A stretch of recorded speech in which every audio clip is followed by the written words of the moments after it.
This happened well over 10 years ago, so I'll try my best to describe the events accurately. I'm a female for context. One of my childhood homes had a balcony that was attached to both my mother's and my bedroom via big double glass doors in each of our rooms.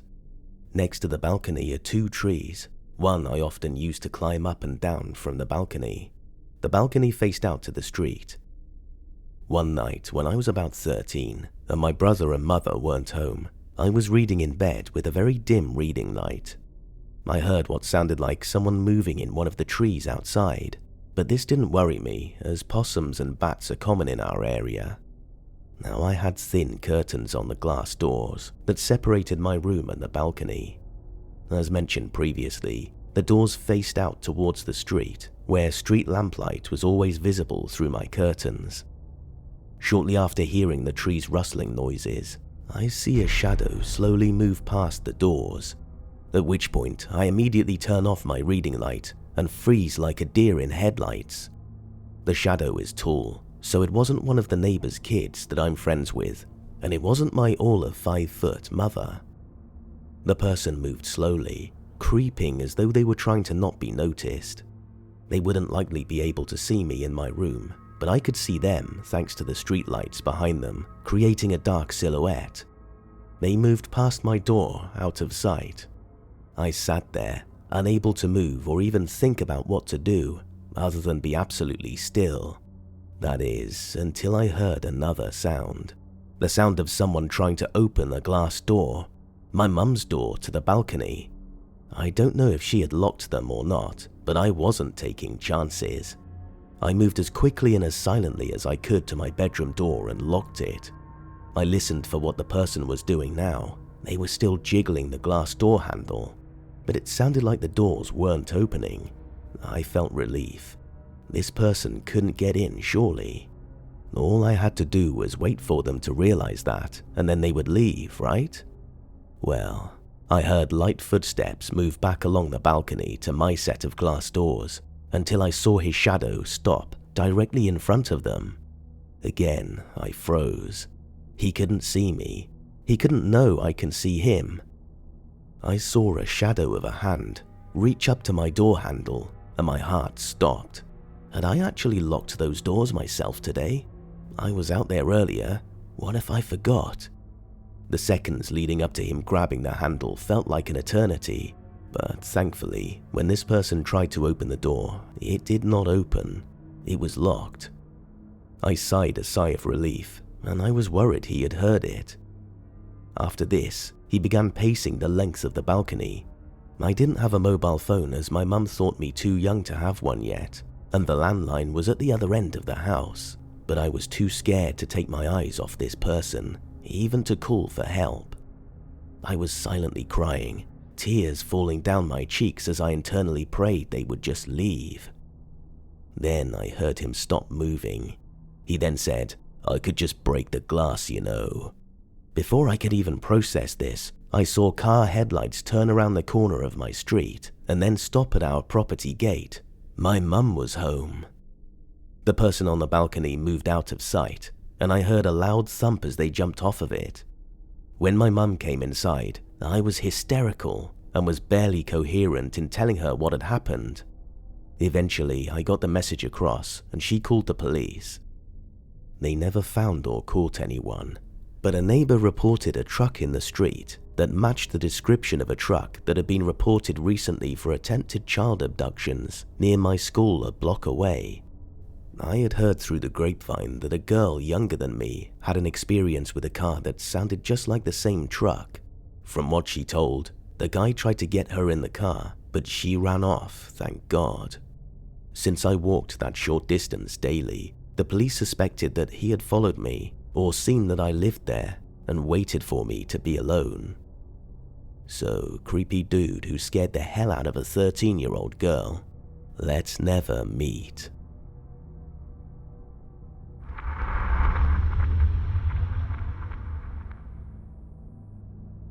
The story takes place in the fall of 2013 in the mountains of southern Oregon. I'm a military policeman. My girlfriend was at work, and as a hot day began to turn into some thunderstorms, My buddy Nick and I decided to go explore some back roads and just get out of the heat in town. Southern Oregon is crisscrossed with logging roads, some actively used and many totally forgotten and overgrown. Nick and I spent many of our days off, starting on roads that we knew, finding roads we didn't know, driving for hours into the mountains, eventually navigating back to paved roads. On this particular day, with storm clouds building up over the mountains, we set off on a road we'd never been on and began the drive into the mountains themselves. After driving for over an hour, we hadn't seen nor heard any signs of other people in the woods. We rounded a bend into thick fir woods and emerged into a meadow that was totally surrounded by thick aspen groves. The meadow was perfectly flat and eerily still. We both noticed at the strange stillness almost immediately. No birds, hardly any insect noise, no squirrels, and certainly no other people. On the far side of the meadow, right at the edge of the tree line, there was a picnic table. It was painted bright orange and was much larger than a typical picnic table in a park. Remarking on this, Nick drove through the meadow just to get a closer look. I remember feeling apprehensive as we approached it. The whole scenario was exceptionally strange. The overall silence of the aspen grove was unsettling. Also, it was nearly impossible to see far into the trees, as aspens grow extremely close together. When we parked by the table, I hopped out of the passenger seat of the truck to check it out. I myself am not very tall, only about 5'5". Regardless, the table was ridiculously oversized and practically unusable. The seats were nearly at chest level, meaning I would have to climb up to even sit on them. As I was looking at the table, Nick called me back over to the truck, and I noticed he was looking back into the aspens. At first, I couldn't see what he was looking at, but then I noticed a splash of color that was completely out of place inside those thick trees. A small one-man tent was set back into the trees, about 50 feet from that strange table. I had an initial fear of dread and felt certain that there was someone inside that tent, and if we could see the tent, they could see us. There were no campgrounds in this area, no people, no main roads for miles. Surely someone camping so remotely would be at the very least a strange person. However, as we observed the tent, we saw no movement, nor heard any sounds coming from it. Nick suggested I call out, but I didn't want to, so I did anyway. "Hey, anyone in there?" No reply. Feeling completely on edge, Nick and I thought about driving away and just leaving this strange area. But we began to fear for the worst. What if there was a body in that tent? What if someone had gotten kidnapped? Foolish, I know, but we thought it all the same. After a little debate, we decided to have Nick turn the truck around to drive away from the camp. Should we need to leave in a hurry, he would be waiting behind the wheel. With my heart pounding, I started walking through the trees toward that tent. I was totally keyed up with my senses on full alert. When I reached the campsite, several things struck me as odd. Backpacks were scattered all over. No fire had been built. No wood collected. The tent was literally full of backpacks and women's clothing. Full of dread, I turned to leave and tell Nick what I'd seen. As I left, I heard Nick yelling, let's go, let's get out of here." Not knowing why he was yelling, I ran back to the truck. When I broke out of the trees, I saw a beat-up old Ford Taurus on the road blocking us from leaving the meadow. I immediately leapt into the passenger seat and Nick floored the gas pedal. The car was occupied by two men. A third person was laying against the window in the back. As we drove across the meadow, the driver attempted to block us from the road, but Nick drove around them and accelerated the way we'd come from. I looked back and saw the car attempting to turn around on the narrow road. Nick drove like a madman, and though I was honestly terrified that they would catch up, we hit the highway without seeing the car again. I still do not know if the person in the back was a male or a female, I called the state police. They promised to send a trooper out to check the scene. However, I received a call the next day from a trooper, stating that the campsite, the backpacks, and the clothing was all gone, though he could tell people had been in that area. The strange table was still by the thick aspen grove. I have not returned to that area, and I never intend to again.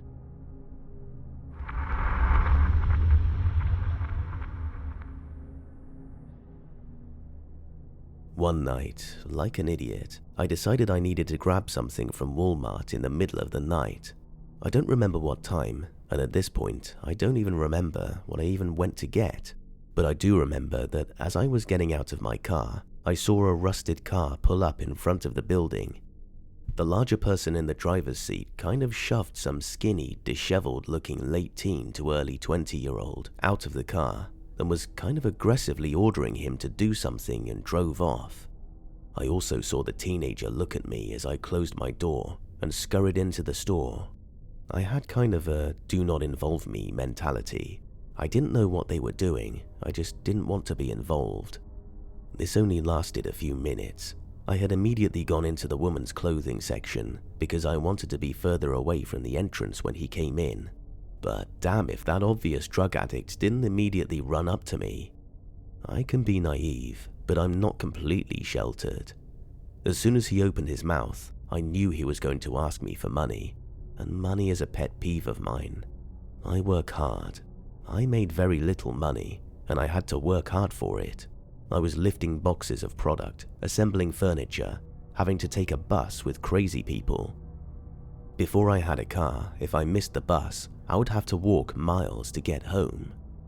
I realized at this point that the person who dropped him off ordered him to get money some way or another, and I was annoyed. I could see him prepping himself to try and look pitiful and opening his eyes wide to look innocent. I guess he didn't understand how insincere he looked right off the bat and was like, "Man, can I ask you?" "No." I immediately cut him off. I didn't want to hear whatever lie he was about to tell me. He tried a few more times, got mad, and stalked off, pissed at me.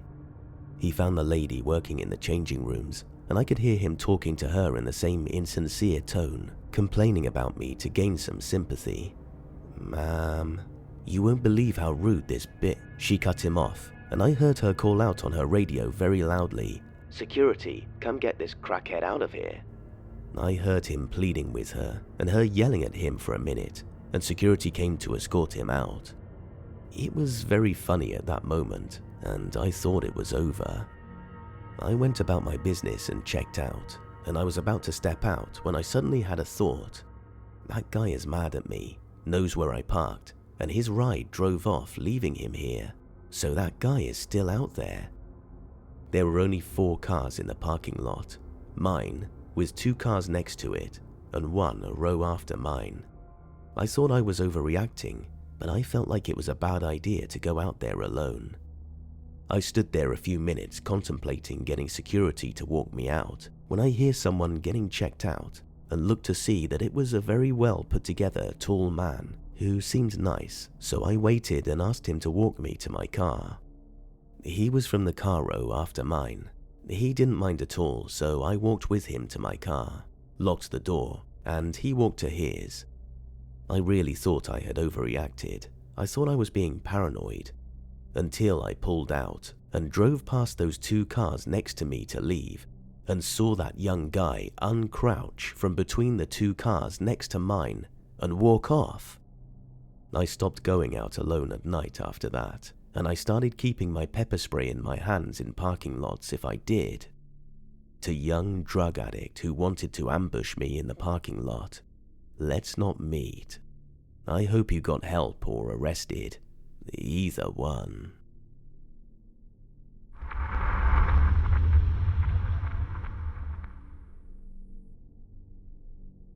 I don't even know how to begin this. To be honest, I was only able to piece together what happened a few months ago. I guess I'll start from where I believe the beginning is, but I can't assure you it was the first time I saw him. At the time, I lived in a European city, very central and cosmopolitan. When I was about 15 years old, I was extremely interested in philosophy books. I didn't feel I could talk to my friends about the subject without boring them. So when this man approached me on the street with a pamphlet about Plato classes, I was pretty excited. He was about 28 to 30 years old, very tall, skinny, and crazy eyes. I remember I was a smartass and thought that reading two of his most well-known books made me interesting. So we started debating. It was a nice conversation and it lasted about 10 minutes, but it was getting late, so I left it at that.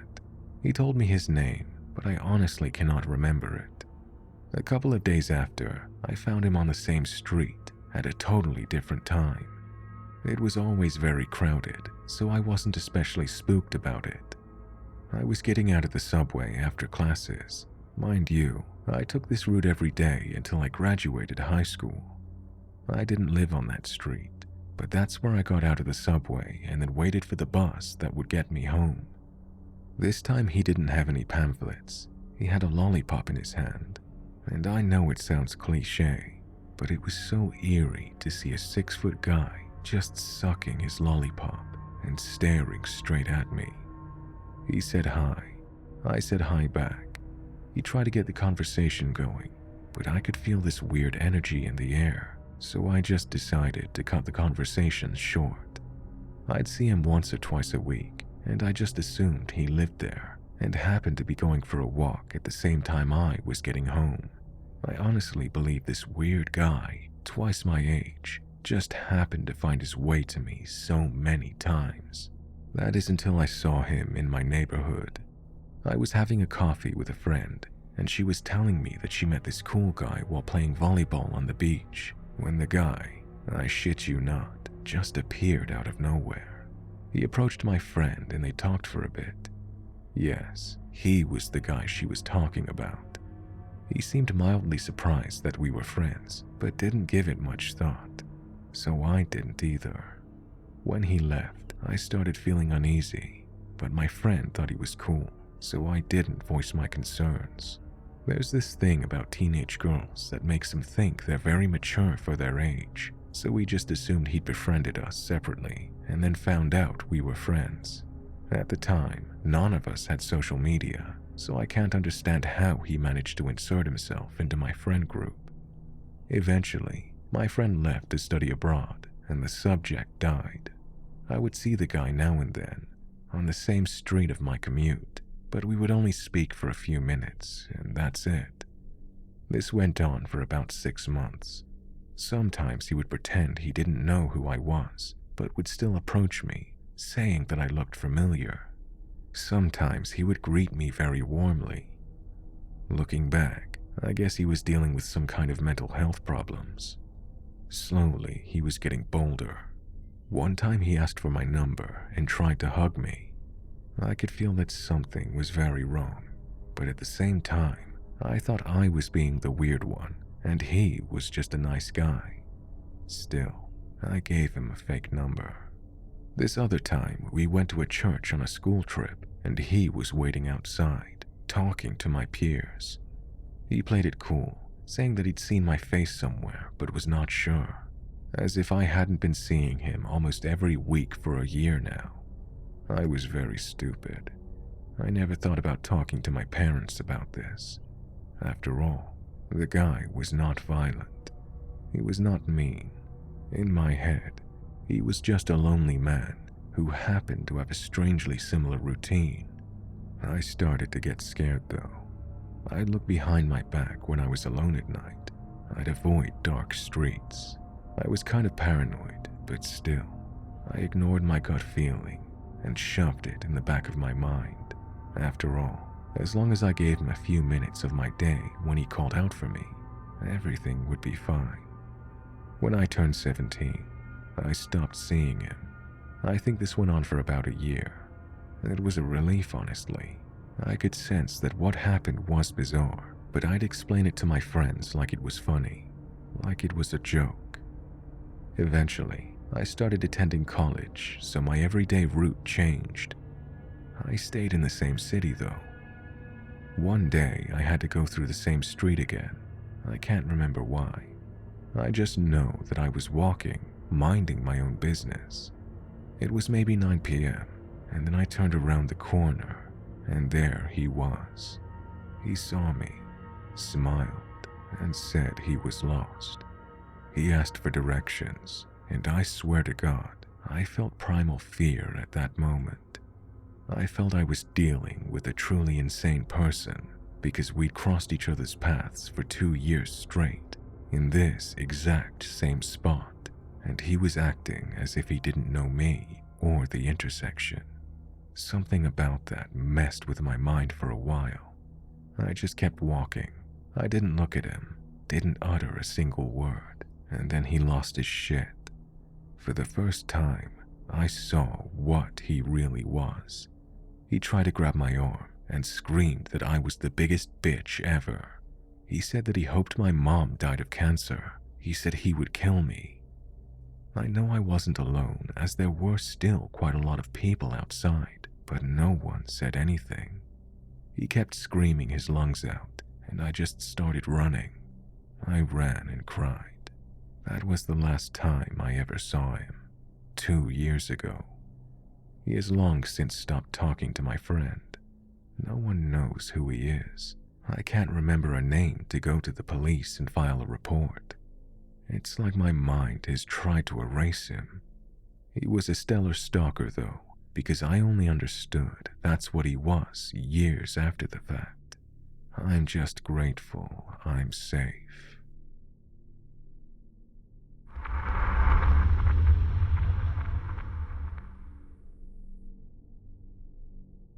So I was born and raised in the English countryside, tiny village 15 miles from the nearest city. Around 18 years old, I used to go for long hikes in the open countryside, nobody for miles. Once I'd been hiking all morning and was just entering a forest, which was one of my old favorites. Thing is, it was technically closed to the public at this time of year. Reason being, hunters use the land to breed hundreds of pheasants, basically large game birds, during the winter to hunt with shotguns during the summer. They are one of the few groups in the UK that actively carry guns, and they hate people being on their land, as they think people are trying to steal or mess with their birds. As I'm walking down the wide forest track which stretches ahead, I see a white pickup pull out 200 yards ahead of me from a side clearing. The driver obviously clocks me, and then slowly reverses back to where he had pulled out from. I knew this was bad. I immediately start sprinting as far into the trees as fast as I could, away from the track. It seems the driver realized I wasn't going to continue walking past his location, because I hear a roar from the pickup engine as the guy totally floors it towards where I had just been. As I heard him get closer, I jump flat to the ground and stay absolutely still. I was still a good 40 yards into the tree line by now, and all the undergrowth would have left me pretty well hidden. I heard the truck slow down, stop, and then moments later tear off at full speed in the direction I had originally been walking from. To escape the forest, I needed to be on the other side of the track, so I got up and slowly snuck by across the road. As I was doing this, I heard the pickup engine again, so I repeated my trick and sprinted, diving into the undergrowth. This time I didn't get as far away from the road, and I could actually see the truck stop and the window roll down. The guy had a farmer's cap, a grey beard, and a very pissed off expression. I could see him scanning the forest with his eyes, but I just stayed absolutely still. Thankfully, he tore off again at high speed, which, as you can imagine, was a massive relief. Now, I know these woods quite well, and I knew the best sneaky route to get out. So this time I just ran full speed through the trees, back towards the forest boundary. Things became scarier as I heard barks from a large pack of dogs, and also either motorbikes or quads buzzing around the paths around me. A lot of people make money from these birds. I think he called for backup. I kept running and eventually hopped the boundary fence and retreated back towards the village across some fields. It was another half day of hiking to get back home. It felt pretty satisfying that the hunter caught a glimpse of me just once, broke visual contact with me, and then I seemingly disappeared. Smooth, but scary.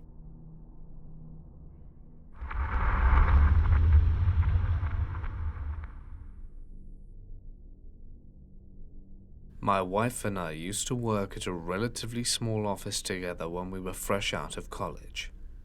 We were friends with several of our co-workers, but they were more like work friends, not really people you would hang out with outside of work. That is until we began speaking with George, who was cousins with the owner of the company. He was in his mid-40s, pretty dorky and heavy-set, and made the corniest jokes. We both found him sort of endearing.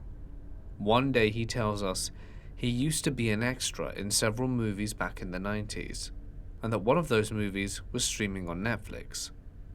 I actually thought this was really interesting, and I don't remember exactly how the rest of the conversation went, but my wife and I ended up extending an invitation for him to come over for dinner and have a screening of the movie he was in.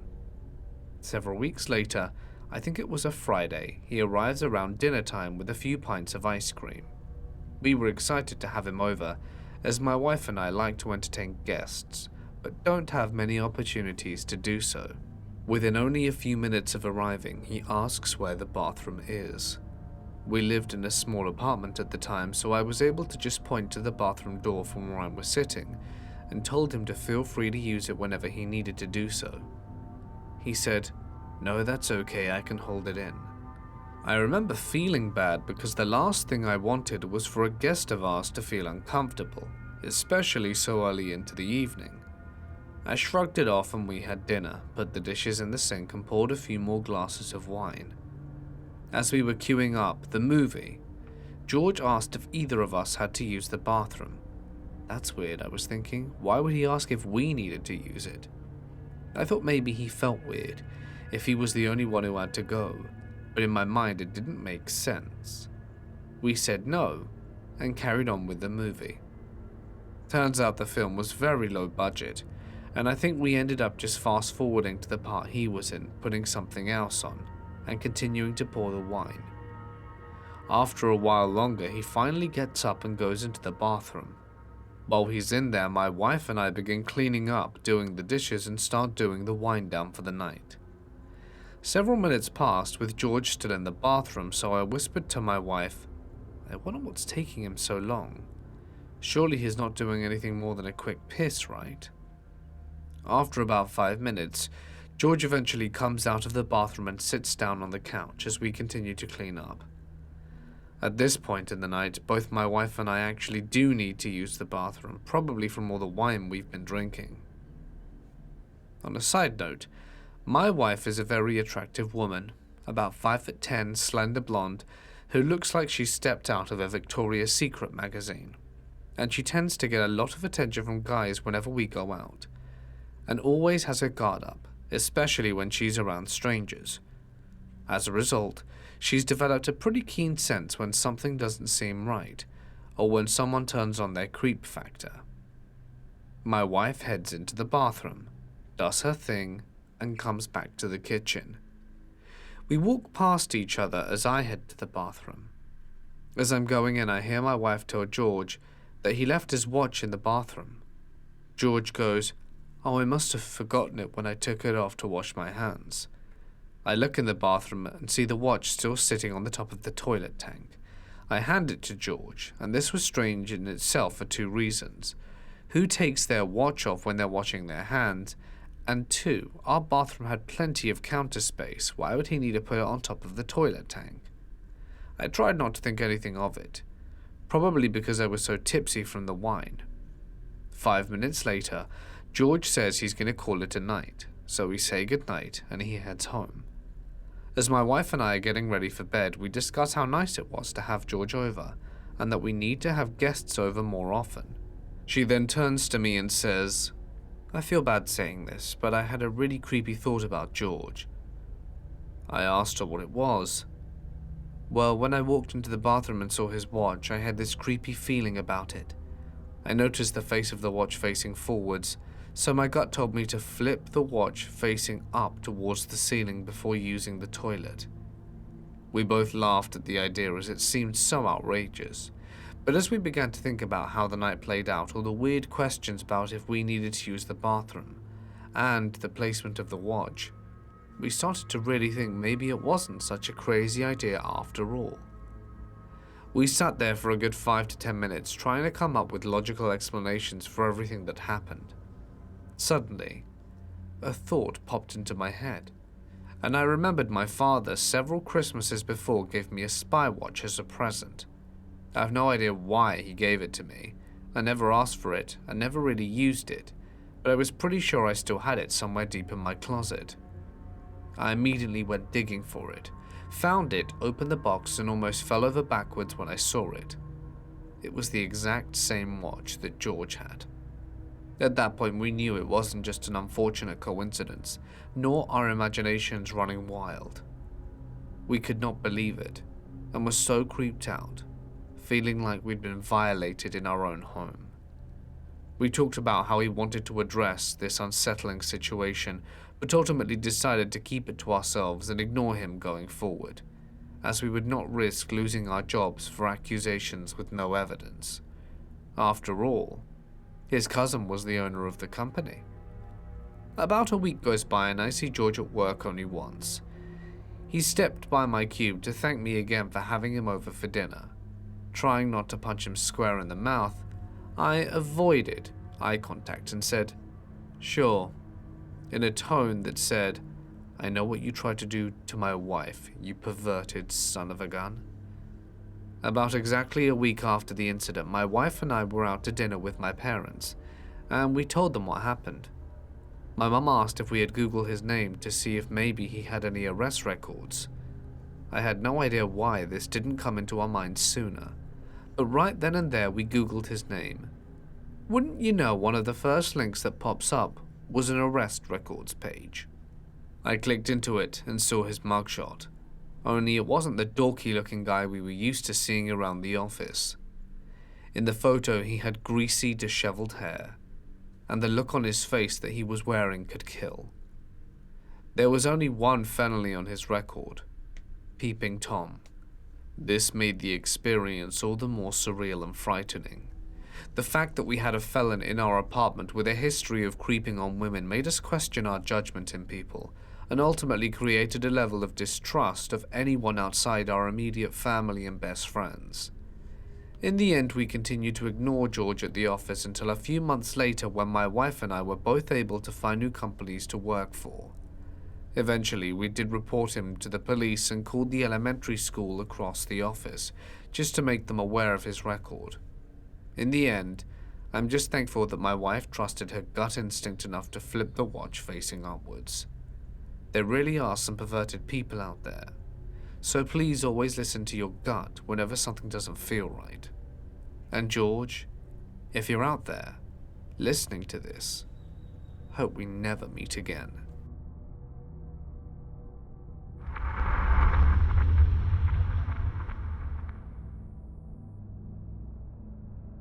I was working at McDonald's drive-thru a few years ago. One night, close to Halloween, a car full of lads pull up to my window. No costumes or anything. Everything is normal. I take their order, have a bit of a chat and ask for payment. It's probably like 3 a.m. The guy passes me his money, and the moment the till opens, he starts waving this huge axe out of the window, right up close to me. I just freaked, slammed the window shut, and hit the panic button. We have these fobs around our necks in rougher stores at night. The alarm starts to sound, and the security monitoring people are speaking through the speakers in the store, asking if everything is okay. Nobody has a clue but me. I just shout, "They've got an axe." Total chaos, and I was crapping myself. The guys then drive to the second window, shouting about how the axe is fake, and they start banging it on the window to show it's plastic. The police turned up after they had left, but I'm sure they were charged with something after the fact.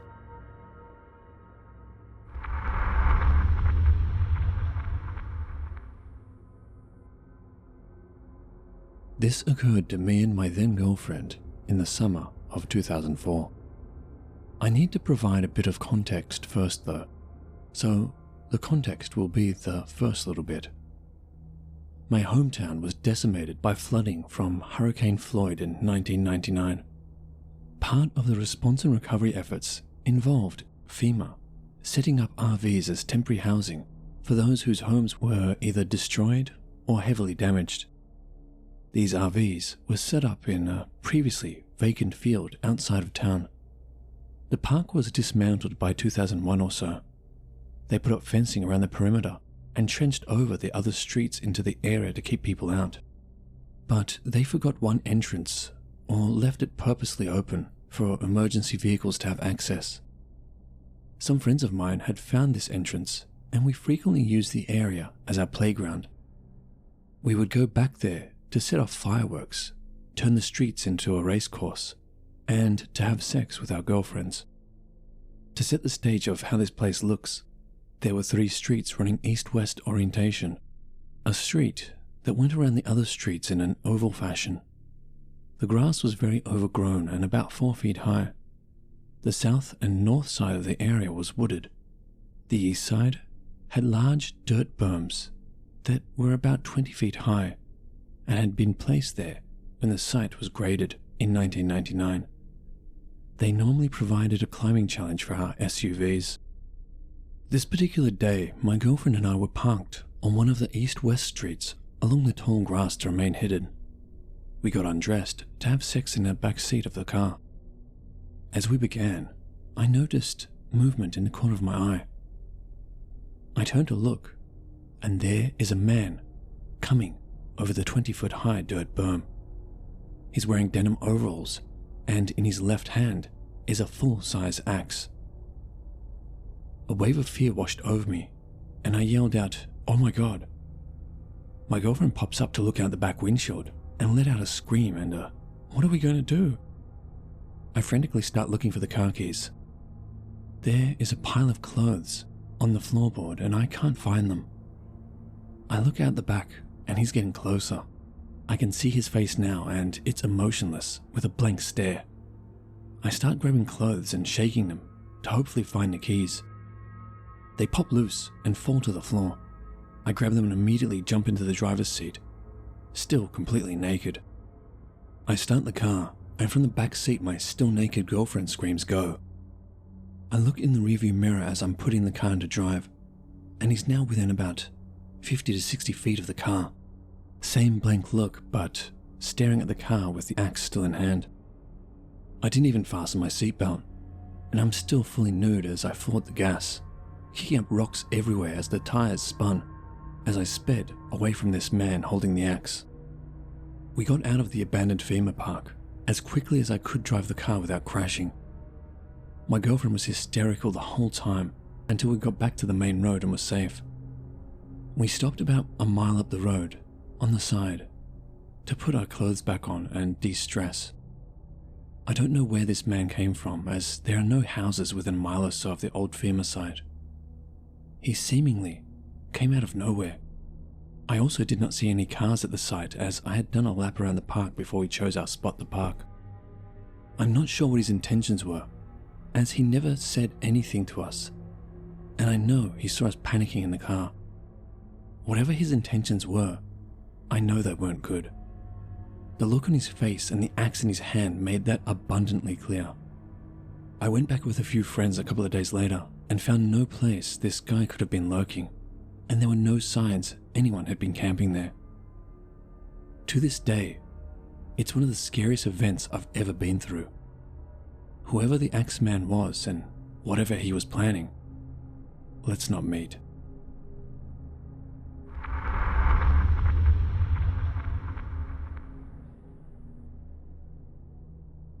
I worked as a cab driver some years ago and had a night shift during the weekend. I was about to end my shift, but got a call last minute for a ride.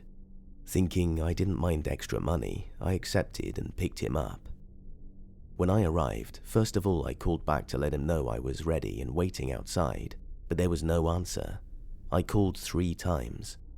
Where I live, and the taxi company I worked for, we as drivers have a right to start the meter 10 minutes after arrival if the passenger has not shown themselves.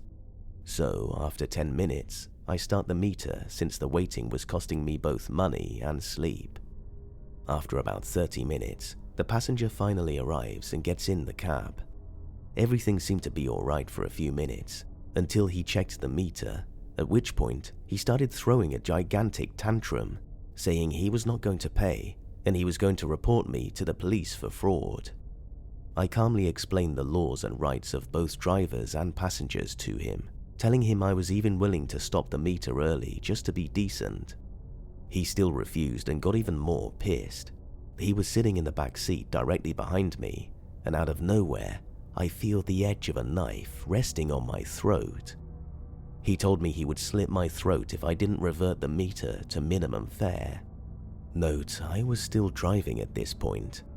I again calmly recommended he put the knife down and told him I could stop the meter even earlier if it meant so much to him, but he decided to press the knife hard against my throat instead. I immediately slammed on the brakes. He face-planted into the driver's seat. The knife dropped into the mid-console, and I even did a bit of a drift. Then I quickly got out of the car and hard-locked it from the outside, with him struggling to get his seatbelt off. The alarm button in my cab was also activated, which immediately sends a distress signal to the police, fire department, ambulance, and every single cab in the city.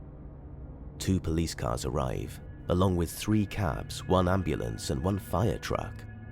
Needless to say, he's not getting out of jail anytime soon. The scenario was caught on tape and video from the camera inside the cab. I still haven't been paid for that cab fare though.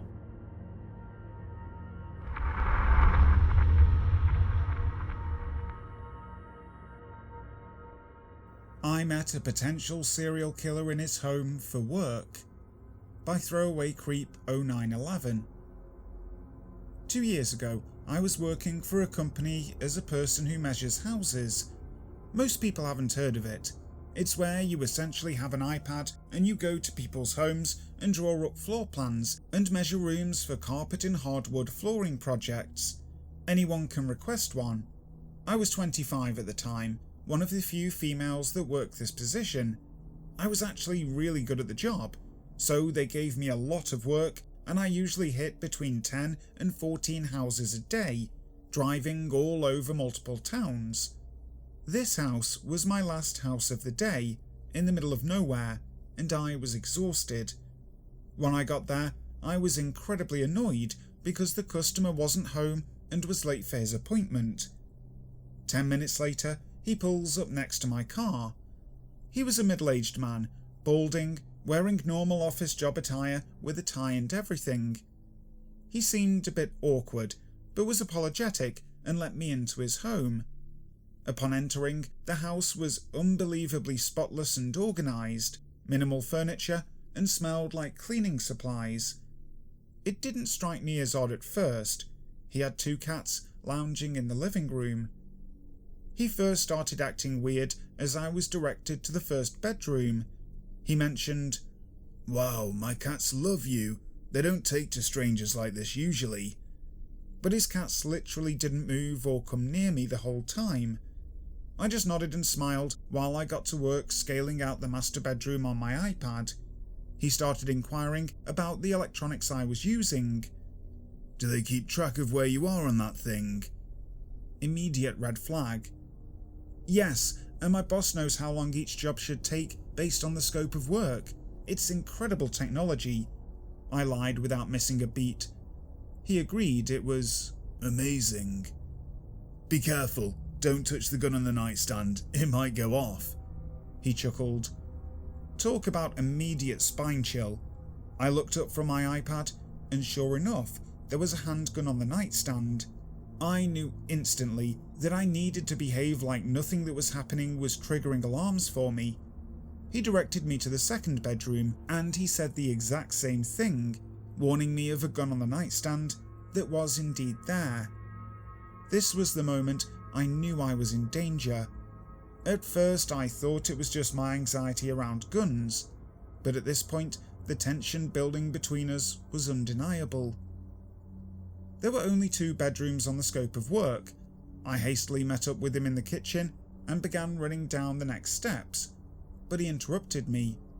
"Could you measure the basement stairs? I forgot to add them to the list, and I think I might want to carpet them in the future."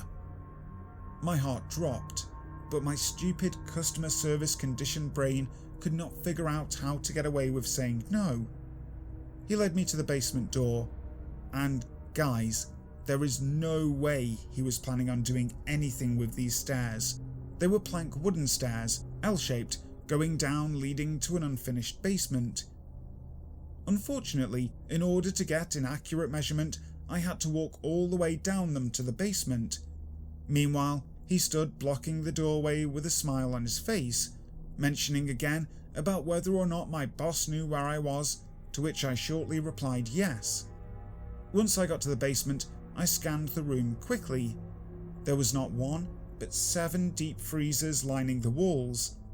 In the middle of the room was a lit low-hanging ceiling light, revealing an old television set, VHS tapes scattered on the floor, and an old recliner facing the TV. Behind the set, 2 white shelves full of VHS tapes. In this moment, I knew one of 2 things was going to happen. He was either going to let me go, or he was going to push me down the f***ing stairs.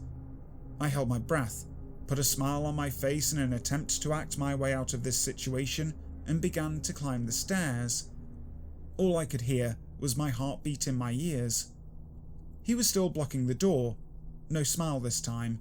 As I got to about the 5th stair from the top, I felt him hesitate, which made me hesitate as well. You could cut the tension with a knife, and I finally understood that expression. To my absolute shock and relief, after 4 seconds, he stepped aside. I made a beeline towards the front door, not saying a word when he stopped me again, saying, "Oh, before you go, won't you give my cats a treat? They loved you so much." He was holding a bag of cat treats. I quickly gave his cat a treat, thanked him, and practically ran out of the house, and definitely ran to my car. The second I got out of his driveway, I had the most intense panic attack and cried. I tried to call my boss, but I was in a dead zone. The truth of the matter is that my boss would not have noticed I was missing for at least 24 hours when I didn't route my day the next workday. Yes, he would have eventually been caught as it was my last known location, but I would have been long dead. I suffered PTSD over this experience. I couldn't sleep for a week. I was petrified to work my job, but had no choice. This day still haunts me. The worst part, I was so f***ed up, jumbled and in denial over the experience, I forgot to write down his address. Once I finally did get a hold of my boss, she mostly laughed off the situation as him being some weirdo. Nonetheless, she did tell me she would flag him so that I specifically would not be resent out to his house if there was a need for a remeasure. At the time, I felt like that was all there was to be done, so I didn't write down the address before it disappeared on my iPad because I felt I didn't need to or didn't really think to.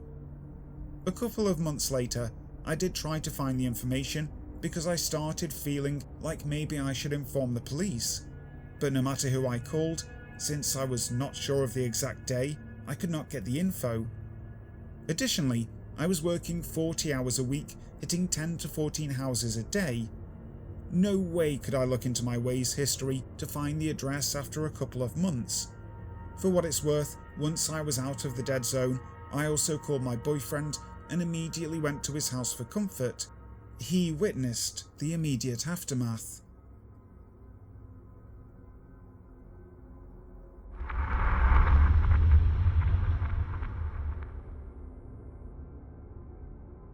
I worked night shift security at one of those open-air malls.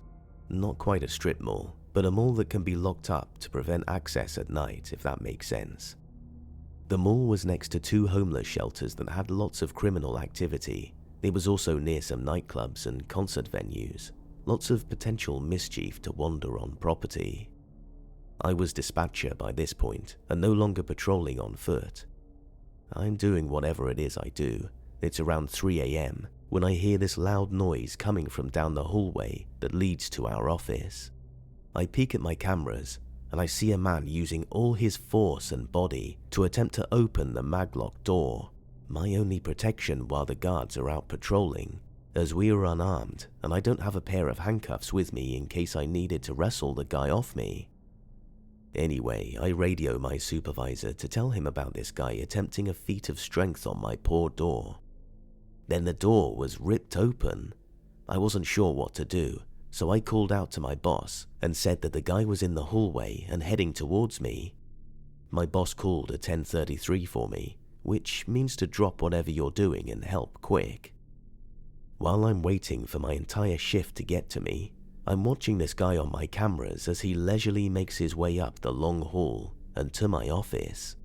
He just ripped open the magnetic lock like an ape on steroids, and now he's casually walking down the hall as if he had a question for Lost and Found. My heart is pounding, but I figure if he's walking like this, he's probably not here to kill me. I stay seated and stare at the door waiting for him to come in. I look around for anything that I might use to my advantage if he decides to get aggressive. I'm an unarmed 5'6", 160-pound, 20-year-old girl, and a man with the strength of a truck is heading my way. Rules be damned. If this man wants to hurt me, I'm finding a way to arm myself. But that wasn't necessary. He calmly walks in and sits on a chair we keep out for arrestees. He's breathing heavy, and I ask him something along the lines of, "Can I help you?" He catches his breath enough to ask for water. As I'm getting him water, he explains he was at a nearby concert and got mugged. He came to us because he used to work at the mall and knew where we were.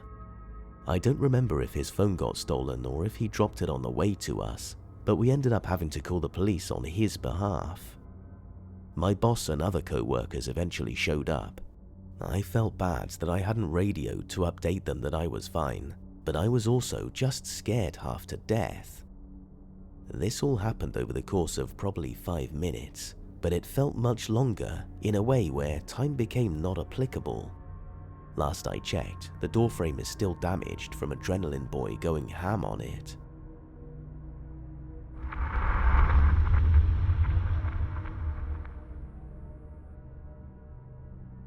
He wouldn't let me go.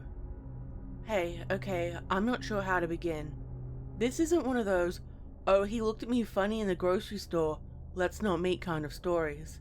My life was actually in danger, and I wasn't sure if I was going to make it out alive. I hate those stories where someone is looking at someone strangely, and that ends up being their story. I live on a property in a rural town. It isn't close to the town itself, and is about 15 to 20 minutes away. I can't see my neighbor's house, and they certainly can't see mine. The property is about 100 acres of land, some bushland with paddocks and a small garden close to the house. We have 3 guard dogs to alert and, well, bite anyone who gets too close. Even though I'm an adult, my parents don't like leaving me at home at night, and before this happened, I thought they were being ridiculously overprotective of me. I was settling in for the night with a movie, some popcorn, and I was waiting for a friend to come meet me. We have gates, but they're left mostly unpadlocked. Basically, the unspoken rule is if you open a gate, you close it, mainly so livestock doesn't get out of paddocks. Anyway, sorry, you'll find I tend to ramble a lot. My friend texted me to tell me she'd be running a little late. This isn't uncommon for her.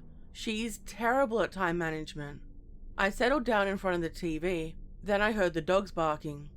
They're idiots, and sometimes will bark at a mob of kangaroos jumping past, or I thought they were excited because my friend got here. But it was aggressive, and I heard a loud yelp. I got up and got my crowbar ready and peeked out the window. I saw my dog running back to the house, limping, and I opened the front door to let him in. He was bleeding. Oh, it was on. I didn't immediately call the police because 1, it would take them a long time to get out here, and 2, I didn't want to call them if it was a feral dog or something. They will never let me live it down. It looked like someone stabbed him, but it didn't look like it hit any vital organs. I wrapped towels around him to stop the blood, hugged him, and told him it would be okay. I was really scared. When I looked back, there was a scruffy and dirty looking man standing at the window looking in. This wasn't uncommon. People would go for a walk in the bush, not understand how to get back, and then follow the nearest road. It was weird how he didn't call out, and didn't look like he'd been outside for a while. I asked him, "Are you alright, mate?" He knocked again. "Can I come in?" Now, normally if my family were home, and my dog didn't get stabbed, we would do it and call the police. Then the cops would drive them home or whatever. I didn't want to let a random man in the house. My dog started barking and snarling. He has a scary bark and it tends to keep people away. "Do you need me to call the cops, mate?" My tone was a lot less friendly and concerned this time. "No, don't call the cops. Let me in. I want to come in," he demanded, and shook the doorknob roughly. "Fuck off," I said, picked up the phone and called the police. Now, even if the cops left immediately, it would still take them a good amount of time to get to the property, and the creepy leer on the man's face told me he must have known too. The operator answered me. I told her I needed the police, and there was a man trying to break into my house. He broke the glass with something in his hands and tried to force open the lock. I screamed and backed up, then ran toward the back of the house and opened the door to run out. I hated leaving my dog locked in another room. He grabbed my arm and yanked me backwards. He said something to me, but I couldn't quite make it out. We struggled for a while. He tried to pull open my shirt and I screamed, punching, biting and kicking him. I wasn't going to go down without a fight. My dog burst through the door, the little legend. Even when he was injured, he still came to help. He grabbed his arm, bit down and shook. The man screamed so loud, and I punched the man repeatedly in the head. I didn't want to kill him. When he was on the ground, I pulled my dog off him and we sat nearby. I held a knife in my hand and hugged my dog. He was bleeding, but it wasn't lethal. As I thought, it took the cops a while to come out. The Ambos, or police, came too and took care of us. He woke up and told them I went crazy and my dog was vicious. They didn't believe him. My parents panicked when they got home, but they were happy I handled myself. We pressed charges against him and testified. Fuck that guy. And Chief, my dog and my savior got stitched up and is still kicking. He gets treats all the time and is spoiled rotten. We upped the security at the house, just in case it ever happens again. I doubt it. We have cameras around the place and motion lights in case some stranger ever tries to pay us a visit. The other doggos were terrible guard dogs, but that's okay. They're still beloved pets. As for the idiot who attacked me, he's in prison, and I hope every fucking day he is there in total misery. So that's my story.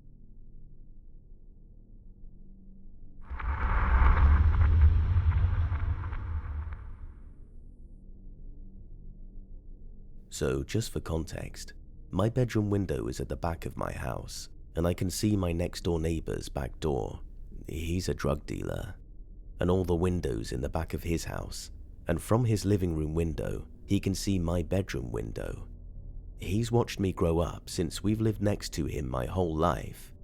He also has a garbage bag covering the downstairs door window 99% of the time.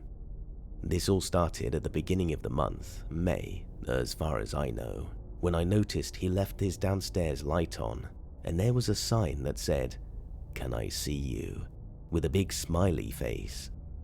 I just thought it was kind of weird and laughed it off. Then, last night at like 4 a.m, I woke up and opened my window to get some air when I saw his downstairs light on again, with a sign that said, "Let me have you."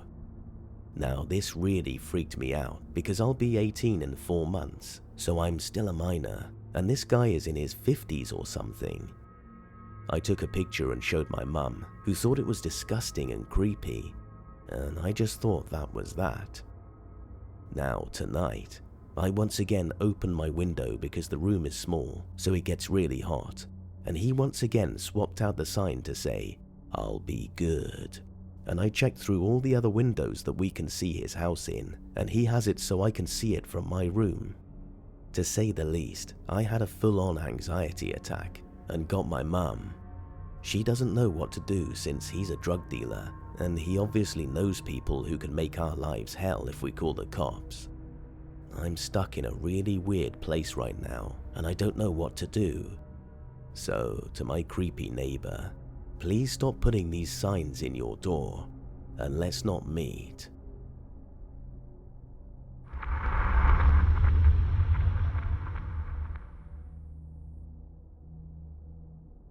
For some backstory before the main part, I smoke weed. I'd smoked for a while, mostly for recreational use, but also partly because I have some insomnia, and it helps with that. The only downside being it made me a bit paranoid, which was never a problem until I switched to vaping my THC. While vaping was much better and easier, I also started to get way more paranoid. Paranoid to the point that I thought there was someone else living in my house, and had even strategically hidden several of my kitchen knives around my place, in case of a break-in, my weed-addled mind concluded. And for those logical people thinking, why didn't you just stop smoking? Well, I was weak and had grown dependent on it. I just couldn't stop. I then had to go buy replacements to use in the actual kitchen because I was high a lot those days, and therefore paranoid a lot, and decided to leave the knives hidden around. I went and bought like 4 more, and one large chopping-style knife with an orange rubber cover on the blade, which is important for later because after unpacking my items at home, I had the strangest compulsion, and rather than put the orange knife away, I stuck it into my purse. After a time, the knife became at home at the bottom of my bag. It felt the same as loose receipts, tissues, anything I had in there, just adding to the miscellaneous bag junk I never questioned. Now for the really crazy part of the story. One day I had finished my shift at work and had gone outside to get my dose vaping before my short walk home. I then popped in some eye drops and went to grab my stuff, but before I could leave, my manager told me my coworker had flaked on cleanup, and I had to stay to fill in for him and lock up. Needless to say, I wasn't in the right mindset to argue, and it took way longer to clean and lock up than it should have, mostly because my manager flaked on me as well, and I kept getting distracted. When I left, it was pretty late. I was sober, though not much, and made the poor choice of going the 10 to 15 minute walk home rather than pay for a ride, and the even worse choice of taking a few vape hits before I set off. That's where the real story starts.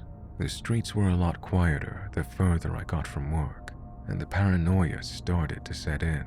I was glancing around lots, and that's when I noticed him. There was a man on the other side of the street who'd come around the corner. He was in dark clothes with a big jacket and cap on, despite it being dark out. My hackles were already raised at this point, and all my paranoid energy was hyper-focused on him. So when he crossed the street to walk behind me, I was instantly on edge. I couldn't relax with him behind me.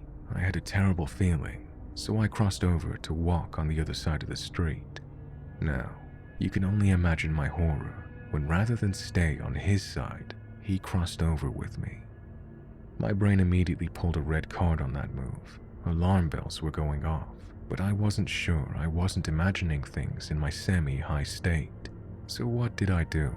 I crossed the street again like an idiot, and then proceeded to silently lose my shit when he followed me. I panicked, knowing I'd probably given myself away that I knew he was following me.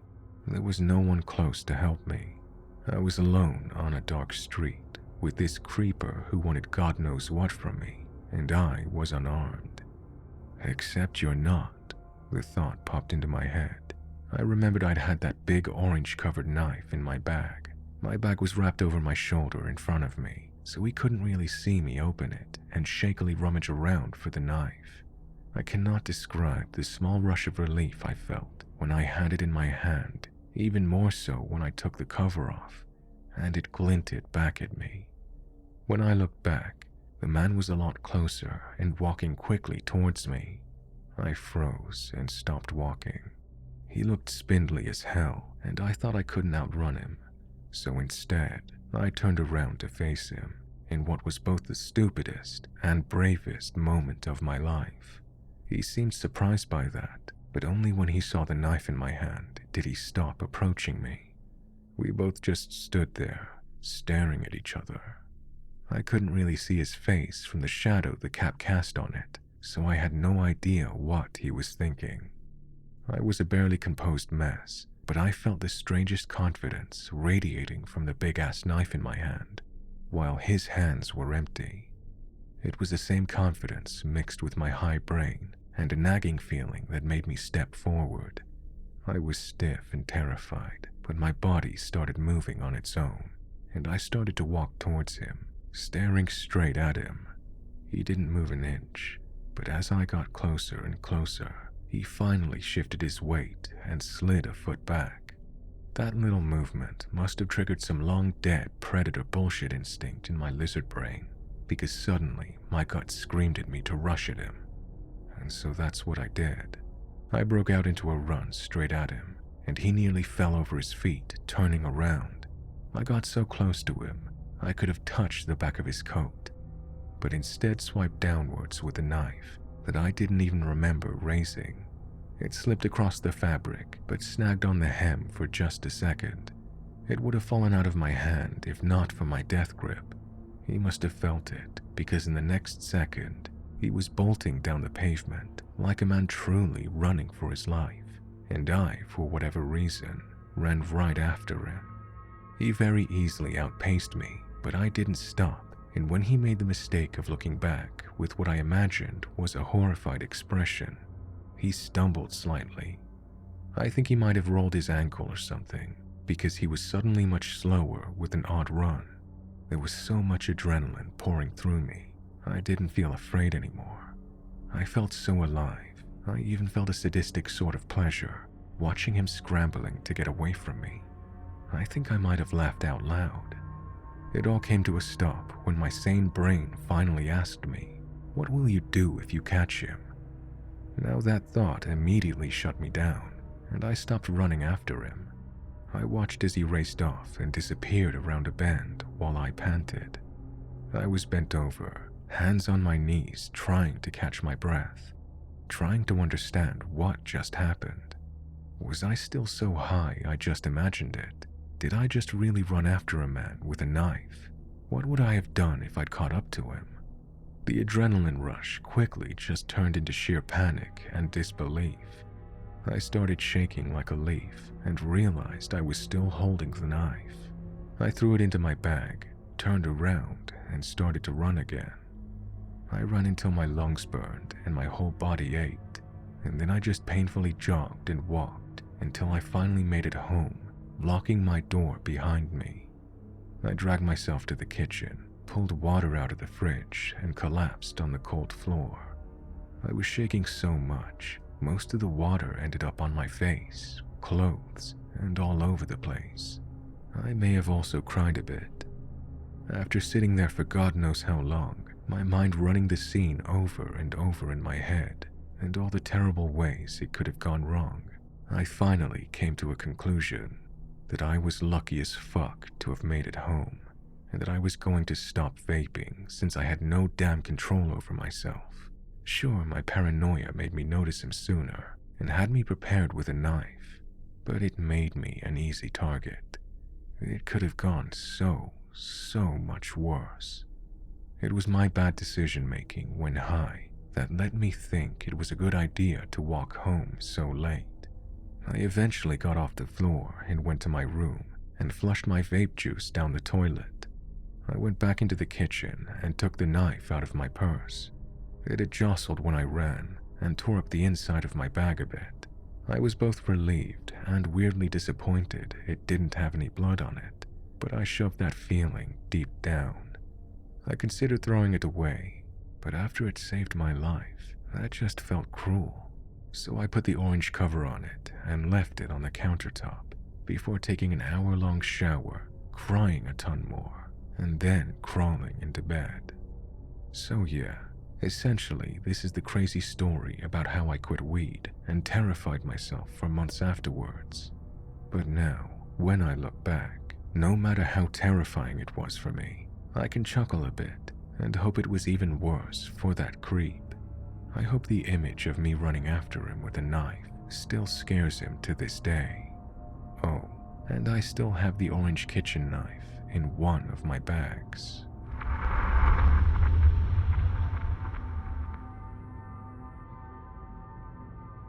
This was around 2004, when I was 20 and living in a small 2-level apartment on the main floor of a building.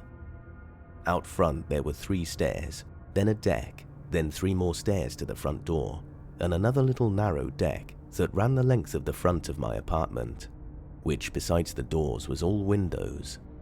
The main floor was a tiny kitchen/living room and a door to the hallway for laundry and parking access, all of which is totally visible from the windows. It was fall in Western Canada during daylight savings, pitch black early and surprisingly warm for the season. I had all my windows open and hadn't closed the blinds to get a breeze in and was talking on the phone to my sister. I had my back to the windows, and when I turned around, I thought I saw something weird at the window. It was really bright inside, so I turned the main light off to see a man pressed against the window staring at me. I screamed and told my sister, "A man is on my deck looking at me." He seemed to take off into the darkness. I turned off all the lights inside, put the outside ones on, and I was babbling to my sister like, "Holy crap, a peeping Tom's so scary I can't believe it." And then he just walks back up the deck. I screamed again, "He's back! I have to call 911. Hung up and did exactly that, while his face was pressed against the window, and it was open. The windows were floor to ceiling with screened, crank-opened bottom sections that I had to open to the max and could for sure accommodate a determined person crawling in. He could hear me in the 911 call, but didn't move. I had crouched down in the dark room, and the main light was off, so he couldn't see me, but I had the lights on besides the door to the hallway and on the stairs to the bedroom. I didn't want to move and let him know where I was. I should have run into the hall and banged on the neighbor's door, but I was in shock, and after all, the cops are coming from a station 10 blocks away. They'll get here soon, right? The 911 operator said, "We can't find your address." "I'm directly behind the rec center at X and Y, corner unit, unmistakable area landmark, and the only apartment building there." The man at the window starts banging on the glass. I was whispering, but I assume he heard me give panic directions repeatedly, and we both can't hear sirens. It felt like this would go on forever when he finally just ran off. I couldn't see far, and there was plenty of places to crouch and hide, so I was not sure at all.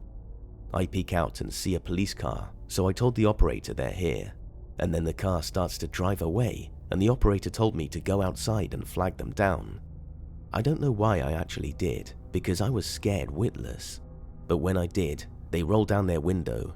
"Ma'am, do you need help?" "Oh, you're looking for me, I think. I called 911? "We're just driving by, but what's the problem?" They never found the man that terrified me and made me so unsafe that I moved. But it was truly the cops not being able to find the only apartments behind a notable building that completely shocked me. The frightening end note is when I moved out, they tried to charge me because, quote, "the downstairs screens are shredded from your cats." The screens were pristine the day the creeper showed up, and that was the last time I opened the downstairs windows or blinds, or used the front door. The property manager laughed and mocked me and called BS when I said someone cut them, until I showed her the police report.